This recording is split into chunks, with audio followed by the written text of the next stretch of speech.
ছাত্রছাত্রীরা, তোমরা সবাই সুস্থ আছো এবং আগের ক্লাস ভালো করে দেখে শিখে নিয়েছো। আমরা আগের ক্লাসে শিখেছিলাম যে কিভাবে লেখ কাগজে কোনো বিন্দুর অবস্থান নির্ণয় করতে হয়। আজকে সেই ধারণার সাহায্য নিয়ে বাস্তব সমস্যায় কি করে লেখের বা লেখচিত্রের প্রয়োগ আমরা করতে পারি সেটা শিখব। তবে আগের ক্লাসের ব্যাপারটা আমরা একবার রিভিশন করে নেই। আগের ক্লাসে আমরা পড়েছিলাম দুটি পরস্পরছেদী লম্ব সরলরেখা এক্স ও এক্স ড্যাশ এবং ওয়াই ও ওয়াই ড্যাশ, এইগুলোকে বলা হয় অক্ষ।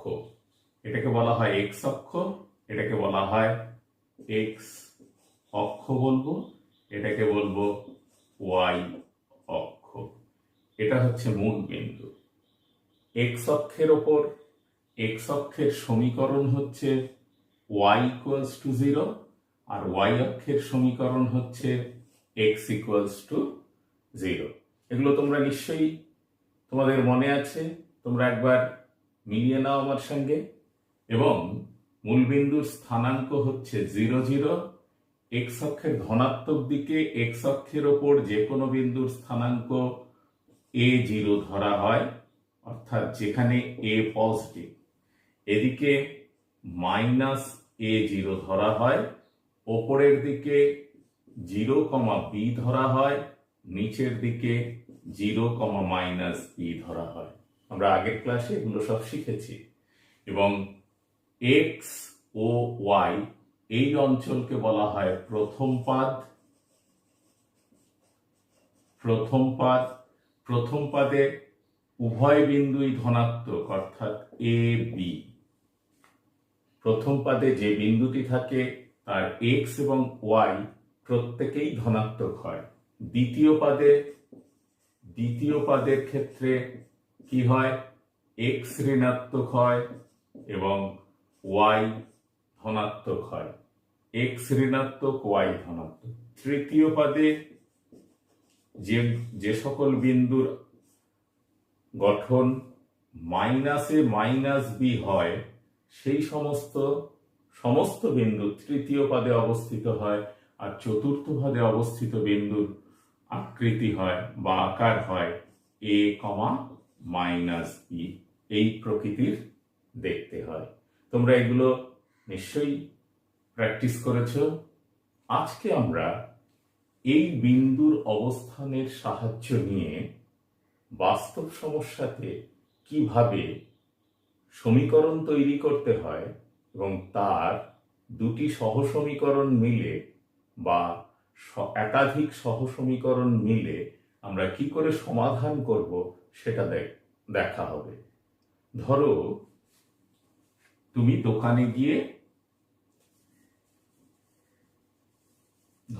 দোকানে গিয়ে দুটি গ্রাফ খাতা এবং 3টি পেন্সিল মিলে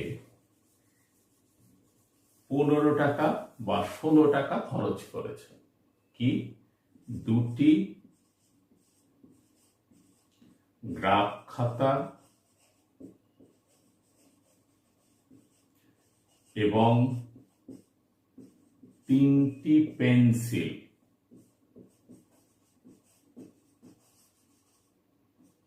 $16 টাকায় কিনেছো।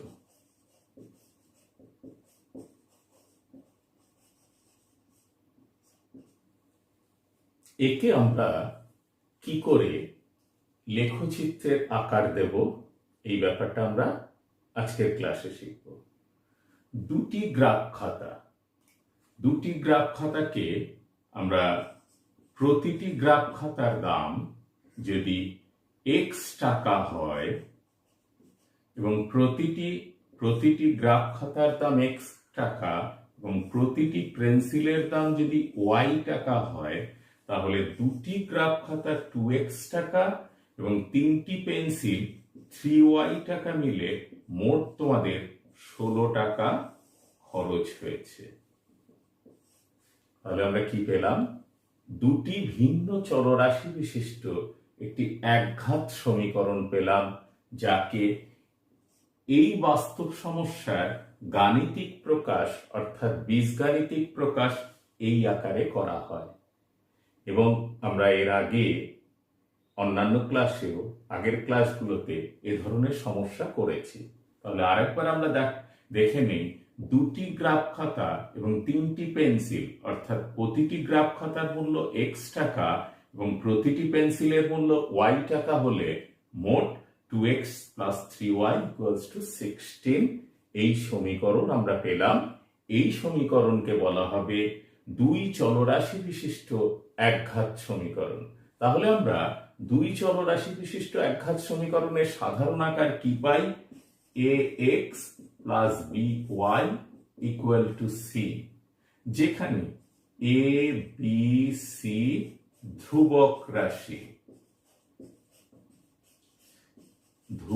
রাশি এবং এরা বাস্তব সংখ্যা। তাহলে যে কোনো এই আকৃতির ax plus by equal to c এই আকৃতির সমীকরণ বা এই আকারের সমীকরণ, যেখানে x এবং y চলরাশি, a b c ধ্রুবক রাশি, এই ধরনের সমীকরণকে বলা হয় দ্বিচল বিশিষ্ট একঘাত সমীকরণ। এবার আমরা এই সমীকরণকে এই লেখচিত্রের সাহায্যে প্রকাশ করব। সেটা কিভাবে করা যায় আমরা একটু দেখব। এখন দেখো, এই সমীকরণ থেকে আমরা এভাবে লিখতে পারি 3y equal to 16 minus 2x or y equal to 16 minus 2x by 3। তাহলে একঘাত সমীকরণের দুচল বিশিষ্ট সমীকরণ থেকে আমরা যে কোনো একটি চলরাশিকে বাম দিকে এবং একটি চলরাশিকে ডান দিকে নিয়ে এই আকারে পরিবর্তন করব। এরপর আমরা কমপক্ষে 3টি বিন্দুর অবস্থান নির্ণয় করব। 3টি বিন্দু, কমপক্ষে 3টি বিন্দুর, কারণ দুটি বিন্দু হলে লেখকাগজে আমরা একটি রেখাংশ বা সরলরেখা অঙ্কন করতে পারবো, কিন্তু 3টি বিন্দু হলে এই সরলরেখাকে সঠিকভাবে প্রতিষ্ঠা করা হয় এবং তার জন্য এই সরলরেখাটা সঠিক কিনা সেটা ভেরিফাই করা হয়। দেখো, যদি দুটো বিন্দু এই বিন্দুর সাপেক্ষে এই বিন্দু এদিকে থাকে তবুও একটি রেখাংশ পাওয়া যাবে, যদি এখানে থাকে বিন্দুটি তাহলেও কিন্তু রেখাংশ পাওয়া যাবে। আমাদের এই সমীকরণের জন্য প্রকৃত সমীকরণ কোনটি সেটা কিন্তু আমরা বিচার করতে পারিনি, কিন্তু যদি আমরা 3টি বিন্দু নেই কমপক্ষে, তাহলে এই নির্দিষ্ট সরলরেখাই হবে, কারণ সেক্ষেত্রে এই সরলরেখাটা দিয়ে এই 3টে বিন্দু দিয়ে একটি নির্দিষ্ট সরলরেখাই অঙ্কন করা যাবে। সেক্ষেত্রে কিন্তু এটা দিয়ে এই সরলরেখা আসা সম্ভব হবে না। তাহলে 3টে বিন্দু নেওয়া হবে এই কারণে যে সরলরেখা তৈরি করলাম তাকে প্রতিষ্ঠা দেওয়ার জন্য। এখন দেখো, কমপক্ষে 3টি বিন্দু আমরা কিভাবে পছন্দ করব বা নির্ণয় করব।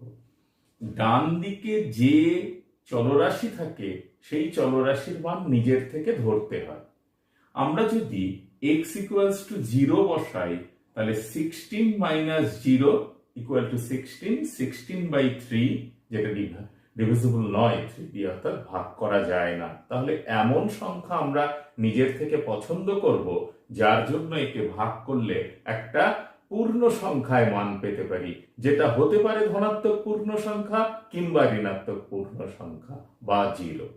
এবার আমি যেই 1 ধরবো, দেখো 2 into 1 এ 2, 16 থেকে 2 বাদ দিলে হয় 14, 14কে আমরা 3 দিয়ে ডিভাইড করতে পারি না, আর পারলে তাহলে সেখানে ভগ্নাংশ আসে।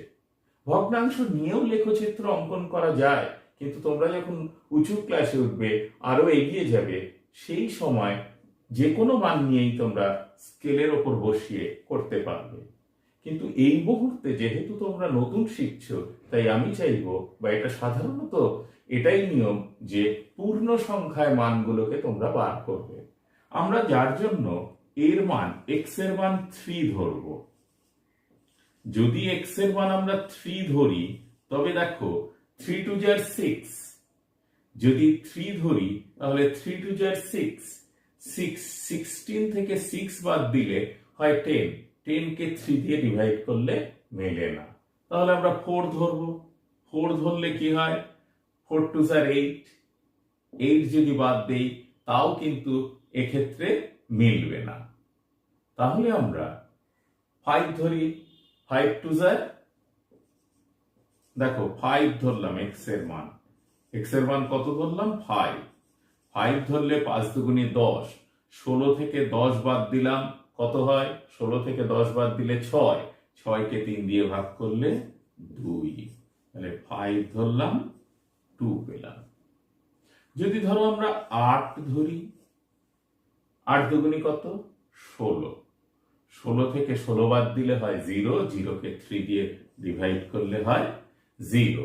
আমরা তাহলে এটা ধরে নিলাম, তাহলে 8 ধরলে পেলাম কত, 8 ধরে পেলাম আমরা যে মানটা, সেটা হচ্ছে 0।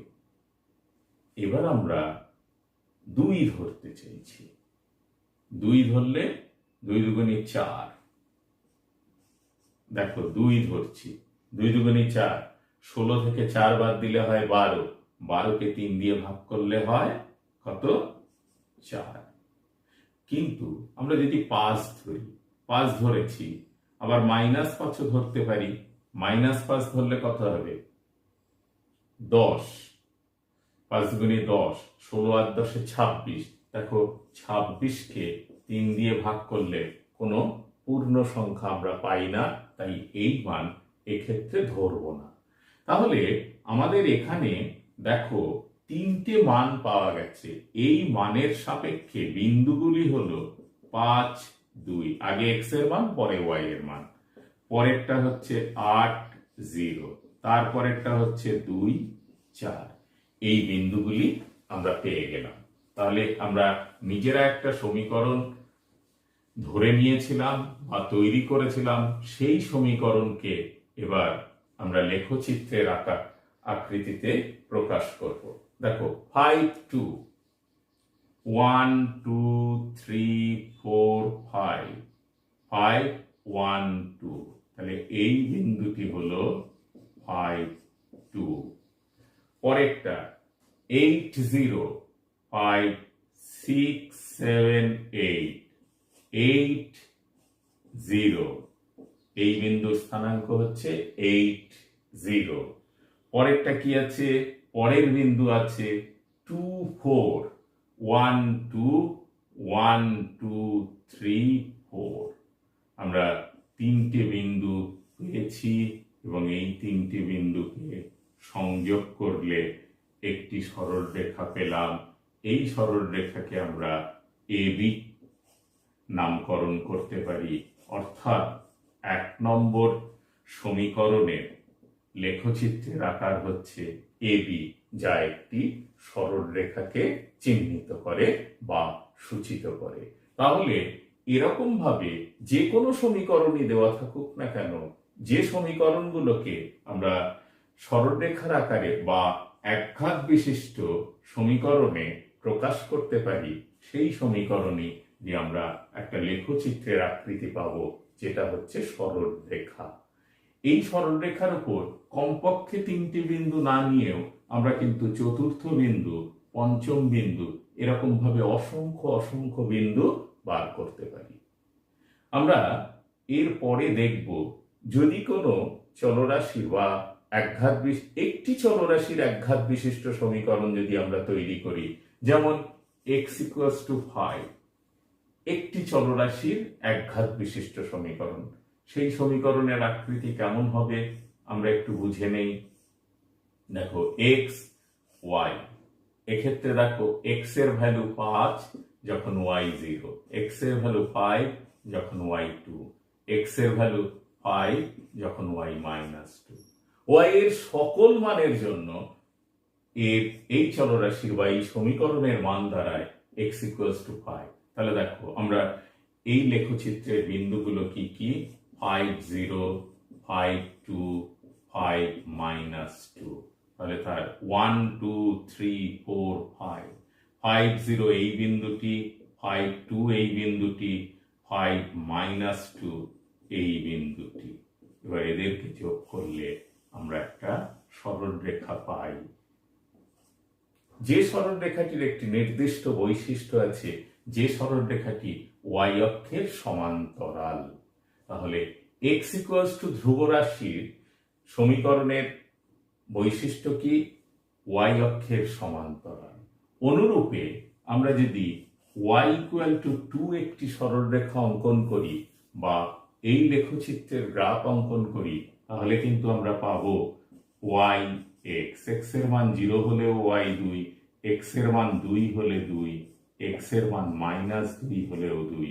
তাহলে বিন্দুগুলো পাবো 0 2, 2 2 এবং -2 2। দেখো 0 2 1 2, 2 2 এবং -2 -2। সেক্ষেত্রে সমীকরণটি দাঁড়াবে, দেখো লক্ষ্য করে, সমীকরণটি দাঁড়ালো এক্স অক্ষের সমান্তরাল। তাহলে ছাত্রছাত্রীরা তোমরা একটি বিশেষ নিয়ম মনে রাখবে। সেই নিয়মটা কি, যে এক্স ইকুয়াল টু ধ্রুবক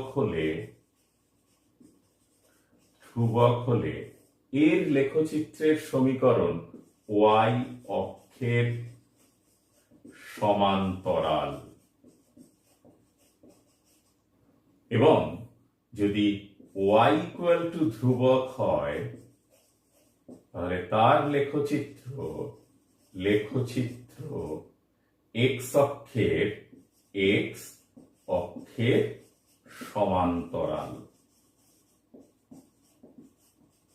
তোমরা এগুলো মনে রাখবে ভালো করে। আর আমরা বিন্দু বসালাম, বিন্দু বসিয়ে এটা একটু মনে রাখবে যে যদি এক্স ইকুয়াল টু ধ্রুবক হয়, সেই তার সমীকরণ বা তার অনুরূপ সমীকরণ যেটা তৈরি হবে সেটা কি, ওয়াই অক্ষের সমান্তরাল। আর ওয়াই ইকুয়াল টু ধ্রুবক হলে, ধ্রুবক মানে ওয়াই ইকুয়াল টু 5 6 7 8 -1 -2 যে কোনো কিছু হতে পারে, যার জন্য সমীকরণটা কি হবে, এক্স অক্ষের সমান্তরাল হবে। এবার আমরা দেখব যে দুটি সহসমীকরণ মিলে সমীকরণের কি তৈরি করা যায়। আমরা এবার দুটি সহসমীকরণ নেব। তাহলে আমরা এখান থেকে দুটি খাতা এবং 3টে পেন্সিলের দাম এইভাবে হিসেব করে আমরা এখান থেকে y ইকুয়াল টু বার করেছিলাম 16 - 2x/30। সেক্ষেত্রে এরকম একটা এবি আকৃতির সমীকরণ আমরা পেয়েছি। আমরা সেটা এবি আকৃতির এমন একটা সমীকরণ পেয়েছি, এ বি আকৃতির। এখানে 5 2 একটা বিন্দু, আর একটা হচ্ছে 8 0 একটা বিন্দু, আর একটা হচ্ছে 2 4 একটা বিন্দু দিয়ে আমরা একটা সমীকরণ এই লেখচিত্রের অঙ্কন করেছি। এবার ধরো আরো একটা সমীকরণ আমাদের তৈরি করতে হবে। সেক্ষেত্রে তোমাকে বলা হলো যে 3টি খাতা, কিংবা সেক্ষেত্রে বলা হলো 5টি গ্রাফ খাতা, 5টি খাতা এবং 3টি পেন্সিল।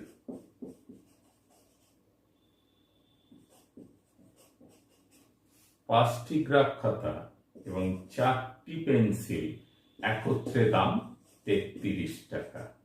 তাহলে 5টি খাতার জন্য কত, প্রতিটি খাতা আমরা কত ধরেছিলাম, এক্স। পরেরটায় 4টি পেন্সিল 4y ইকুয়াল টু 33 বা 33 টাকা পেলাম। একই রকম ভাবে বার করো, or 4y equal to 33 - 5x or y equal to 33 minus 5x by 4। এবার আমরা আবার পয়েন্টগুলো বসানোর চেষ্টা করি বা তৈরি করি x y। লক্ষ্য করো x ইকুয়ালস টু যদি 0 হয় তাহলে কি হবে 33 বাই 4, যেটা 33 কে 4 দিয়ে ডিভাইড করা যায় না।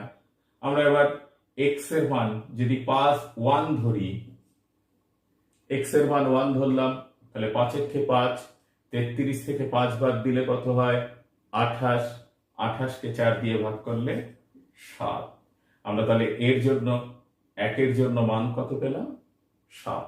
ধরো 2 ধরছি, 5 দুগুণে 10, 33 থেকে 10 বাদ গেলে 23, 23 কে 4 দিয়ে ভাগ করলে কোনো পূর্ণ সংখ্যা পাই না, তাহলে আমরা এটা নেব না। এবার ধরো 5 ধরলাম, 5 5 25, 5 ধরলে 5 5 25, 33 থেকে 25 বাদ দিলে কত হয় 33 থেকে 25 বাদ দিলে 8, 33 থেকে 25 বাদ দিলে 8, তাই 8 কে 4 দিয়ে ভাগ করলে 2, তাহলে 5 ধরলে আমরা পেলাম 2। এবার 6 7 ধরো, 5 7 35, 33 থেকে 35 বাদ দিলে -2, -2/4, ভগ্নাংশ আসে সেটাও ধরবো না। এবার আমরা 9 ধরলাম, 5 9 45, 33 থেকে 45 বাদ দিলে -12, -12 কে 4 দিয়ে ভাগ করলে -3। তাহলে আমরা বিন্দুগুলো কি পেলাম 1 7 5 2 এবং 9 -3। বিন্দুগুলো এবার বসাবো। 1 7 দেখো 1 1 2 3 4 5 6 7, 1 7, তারপরে 5 2, 5 2 বিন্দু আমরা পেয়ে গেছি আগেই, আর 9 3, 8 9 1 2 3। আমরা তিনটি বিন্দু যদি সংযোগ করি তাহলে দেখো এরকম একটি সরলরেখা পাবো, যে সরলরেখার নাম হয়তো আমরা CD দিতে পারি। এই CD সরলরেখা পরস্পর P বিন্দুতে ছেদ করেছে। তাহলে ছাত্রছাত্রীরা দেখো, যখন দুটি চলরাশি বিশিষ্ট একঘাত সমীকরণ, একঘাত আকৃতির দুটি সমীকরণ পাশাপাশি থাকে, তখন সেই সমীকরণ দুটোকে পরস্পর সহ সমীকরণ বলা হয়। অর্থাৎ সমীকরণ 1 এবং সমীকরণ 2 পরস্পরকে সহ সমীকরণ বলা হয়। তাহলে দুটি সহ সমীকরণ পেলে আমরা লেখ কাগজের মধ্যে যদি তাকে প্রতিষ্ঠা করি দুটি সরলরেখা পাবো। দুটি সরলরেখা হতে পারে পরস্পর সমান্তরাল অথবা পরস্পর ছেদী। যদি সরলরেখা দুটি পরস্পর ছেদী হয় তাহলে তাদের দিয়ে একটা সমাধান বিন্দু তৈরি হয়। সমাধান বিন্দুটি কোনটি? যে বিন্দুতে তারা পরস্পর ছেদ করবে সেটিই হচ্ছে সমাধান বিন্দু। অর্থাৎ এই সমীকরণ দুটির সমাধান হচ্ছে পি বিন্দু, যেখানে এক্স এর মান হচ্ছে 5 এবং ওয়াই এর মান হচ্ছে 2। অর্থাৎ তোমার এই দুটো সহ সমীকরণকে সিদ্ধ করতে গেলে আমার এক্স এর মান 5ই হতে হবে এবং ওয়াই এর মান 2ই হতে হবে। অর্থাৎ আমরা প্রতি ক্ষেত্রেই খাতার দাম ছিল 5 টাকা করে, প্রতিটি খাতার দাম ছিল 5 টাকা এবং প্রতিটি পেন্সিলের দাম ছিল 2 টাকা করে। আমরা একটু মিলিয়ে নেই, দুটি খাতার দাম 10 টাকা এবং দুটি পেন্সিলের দাম 6 টাকা, 10 আর 6 16 টাকা। এক্ষেত্রে দেখো 5টা খাতার দাম 25 টাকা এবং 4টে খাতার দাম, 4টে পেন্সিলের দাম 8 টাকা, 25 8 33 টাকা। তাহলে এইভাবে আমরা একাধিক সমীকরণকে এক জায়গায় পাশাপাশি লিখে সহ সমীকরণ তৈরি করতে পারি। তবে একাধিক বলতে দুটি সমীকরণ কমপক্ষে নেওয়া হয়। তাহলে দুটি সমীকরণ যদি আমরা এক জায়গায় নেই তাহলে তার থেকে আমরা একটা সমাধান বিন্দু পাবো, যে সমাধান বিন্দুকে আমরা লেখচিত্রে ছেদ বিন্দু হিসেবে চিহ্নিত করব। আমরা এরপর 3.2 এক্সারসাইজের কিছু সমস্যা নিয়ে আলোচনা করছি। 3.2 এক্সারসাইজের বলল এক্সারসাইজ 3.2 তে তোমাদের এরকম বাস্তব সমস্যায় সমাধানের জন্য ধরো তোমাদের দেওয়া আছে 3-1 বা 3-2 এক্সারসাইজ বা কোষে দেখি 3.2 বললো দুটি সংখ্যার যোগফল 80 এবং সংখ্যা দুটির বিয়োগফলের 3 গুণ বড় সংখ্যাটি থেকে 20 বেশি। তাহলে দুটি সংখ্যার যোগফল 80। তাহলে মনে করি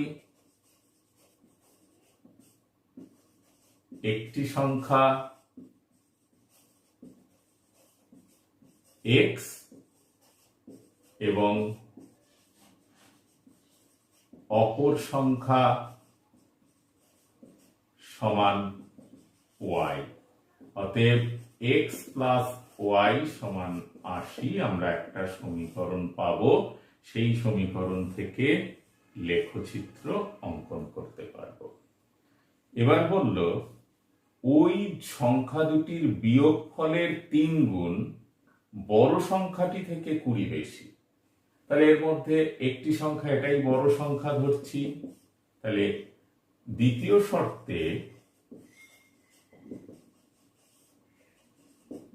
শর্তে বলল সংখ্যা দুটির বিয়োগফলের 3 গুণ x মাইনাস y, বড় সংখ্যা থেকে ছোট সংখ্যা বাদ দিলাম, তার 3 গুণ করলাম, ইকুয়াল টু বড় সংখ্যাটি থেকে 20 বেশি। দ্বিতীয় সমীকরণের প্রতিষ্ঠা করলাম, এটা 3x minus 3y equal to x plus 20 or 2x equal to 20 plus 3y or x equals to আমরা কি পাবো 20 plus 3y by 2। এক্ষেত্রে x আর y এর অনুরূপ বিন্দুগুলি বার করব। এক্ষেত্রে x y এর অনুরূপ বিন্দুগুলো বার করে নেব। তাহলে দেখো এটা দুটো চলরাশি বিশিষ্ট একঘাত সমীকরণ। এক্ষেত্রেও দুটি চলরাশি বিশিষ্ট একঘাত সমীকরণ। তারা পরস্পর এদেরকে সহসমীকরণ বলা হবে এবং এই সমীকরণের অনুরূপ লেখচিত্র অঙ্কন করতে হবে। এই সমীকরণের অনুরূপ লেখচিত্র অঙ্কন করতে হবে করে তারা পরস্পর যে বিন্দুতে ছেদ করবে সেটাই হচ্ছে নির্ণেয় সমাধান বিন্দু এবং সেখান থেকেই আমরা বড় সংখ্যা এবং ছোট সংখ্যা পেতে পারি। ধরো এক্ষেত্রে আমরা এই সমীকরণকে আগে বার করি। x equals to যদি 1 হয়, x equals to 1 হলে 3, তাহলে 23 কে 2 দিয়ে ভাগ করলে মিলবে না, অর্থাৎ পূর্ণ সংখ্যা পাবো না। তাহলে এই যদি আমরা 2 ধরি, 3 দুগুণী 6, লক্ষ্য করো 3 দুগুণী 6, 26। তাহলে y এর মান 2 ধরছি, x এর মান পাচ্ছি 13। y এর মান যদি 10 ধরি, দেখো 10 ধরলে কত হয়, 10 ধরলে হবে 3 10 30, 30 কুড়ি 50, 25 পাবো। একটু ছোট ধরি, y এর মান যদি 4 ধরি, 3 ছেড়া 12, 12 32, তাহলে এটা 16। y এর মান যদি কোনো মাইনাস সংখ্যা ধরি, মাইনাস সংখ্যা ধরলে কি আসবে, মাইনাস সংখ্যা ধরলে ধরো -2 ধরলাম, -2 ধরলে কত আসবে, -6, তাহলে এটা আসবে 7। তাহলে বিন্দুগুলি কি কি আসবে, 13 2, 16 4 এবং 7 -2। আমরা এক্ষেত্রে এটা করতে পারি y equal two 80 minus x এর যে কোনো মান ধরো, একটু বড় বড় মান ধরো। x এর মান যদি 20 ধরো, এটা আসবে 60, 40 ধরলে এটা আসবে 40, আর এটা যদি 25 30 ধরো, 30 ধরলে 50। তাহলে এরকম ভাবে এক্ষেত্রে বিন্দু কি আসবে, 20 60, 40 40 এবং 30 50। এই বিন্দুগুলো আসলো। এক্ষেত্রে কি আসলো, এই বিন্দুগুলো আসলো। এই দুটো বিন্দুর যদি সমাধান করি তাহলে আমরা কি দেখতে পাবো, দুটোকে সমীকরণ আকারে আঁকতে হবে একে নিয়ে। যে বিন্দুতে পরস্পর ছেদ করবে সেটাই সমাধান বিন্দু, এবং সমাধান বিন্দু থেকে তোমরা কিন্তু সমাধান করতে পারো। অন্যথায় তোমরা যদি দেখো যে এমন বড় বড় সংখ্যা চলে এসছে, পাশে তোমরা সমাধান করে নিতে পারো। যেমন এক্স প্লাস ওয়াই 80, আর এক্ষেত্রে এক্স এর মান এক্ষেত্রে বসাও। এক্স এর মান হচ্ছে 20 plus 3y/2 plus y equal two 80। তাহলে 20 plus 5y equal to 160, or 5y equal to 140, or y equal to 140/5, 5 দুগুণে 10, 5 এটা 40। তাহলে y equal to 28 ধরলে, তাহলে বিন্দুটি আসবে y equal to 28 ধরলে 2, 28 বাদ দাও, 2 2 এর 52। তাহলে সমীকরণ দুটো সমাধান করলে 52 এবং 28 পয়েন্টে, দেখো এক্ষেত্রে কি হয়, এক্স এর মান 52 ধরলে ওয়াই এর মান 28 আসে। আর এক্স এর মান 52 ধরো, তাহলে 3 দুগুণে 6, 3 5 15, প্লাস ওয়াই এর মান 28 ধরছি, 3 8 24 এর 4, হাতে থাকলো 2, 3 গুণে 6 আর 2 8, 30, 4, 104/2 সমান হচ্ছে 52। তাহলে এক্ষেত্রেও দেখো 52/28 পাবো। তাহলে 52/28, দুটো সরলরেখা 52/28, এক্ষেত্রেও আমরা পেলাম 52/28। সুতরাং সমীকরণের এই বিন্দুগুলোকে বসালে আমরা যে সমীকরণটা পাবো তাকে 52,28 পয়েন্টে পরস্পর ছেদ করবে, সেটাই হবে নির্ণেয় সমীকরণ।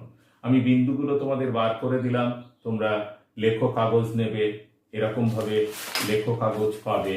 এই লেখো কাগজের ক্ষেত্রে বিন্দুগুলোকে বসালে যেহেতু বড় বড় বিন্দু এসছে, তাই একটু এরকম কোণার দিক থেকে নেবে। তাহলে 10, 20, 30, 40, 50 এরকম ভাবে এক কোণা থেকে দুটো পরস্পর লম্ব অক্ষ নেবে, তাহলে এক্স অক্ষ ওয়াই অক্ষ পাবে। এবং 10, 20 এই বড় বড় দাগগুলো দেখো, 10, 20, 30, 40, 50 এবং 10, 20, 28 এই কাছাকাছি আসবে। এরকম ভাবে দুটি সরলরেখা আসবে, তাদের সমাধান বিন্দুতে দেখো 52,28, অর্থাৎ 52, 28, 52, 28 দুটো সমীকরণ থেকেই পেয়েছি। তাই ওটা সাধারণ বিন্দু এবং ওটি এই দুটো সমীকরণের সমাধান। যে কারণের জন্য আমরা বলতে পারবো যে বড় সংখ্যাটি হচ্ছে 52 এবং ছোট সংখ্যাটি হচ্ছে 28। যদি সমীকরণের মধ্যে বড় কোনো সংখ্যা চলে আসে, তাহলে পাশে তোমরা এরকম করে সমাধান করে নিয়েও নির্দিষ্ট বিন্দুটি বার করতে পারো। আমরা আরো একটি সমীকরণ, এই চ্যাপ্টার থেকে আরেকটা প্রবলেম করি, দেখা যায়। যদি কোনো সমীকরণে দেখো 5 7 নম্বর সমীকরণের আকৃতি আছে x/3 plus y/4 equals to 0, তাহলে কি করবে? or y/4 equal to minus x/3, or y equal two minus 4x/3। বিন্দুগুলো বার করো, x y। x এর মান 0 ধরলে 0, যে কোনো 3-এর গুণিতক ধরো, 3 ধরলে -4 এবং -3 ধরলে 4। তাহলে বিন্দুগুলো কি পেলাম? 0 0, 3 -4, -3 4। আমরা লেখচিত্র অঙ্কন করি। দুটি পরস্পর ছেদি সরলরেখা x ও x ড্যাশ, আর দিস ইজ y ও y ড্যাশ। বিন্দুগুলোর স্থানাঙ্ক বসাই, 0 0, 3 -4, 1 2 3, -4, 1 2 3 4, that is 3 -4, আর -3 4, 1 2 3, 1 2 3 4, তাহলে দিস ইজ -3 4।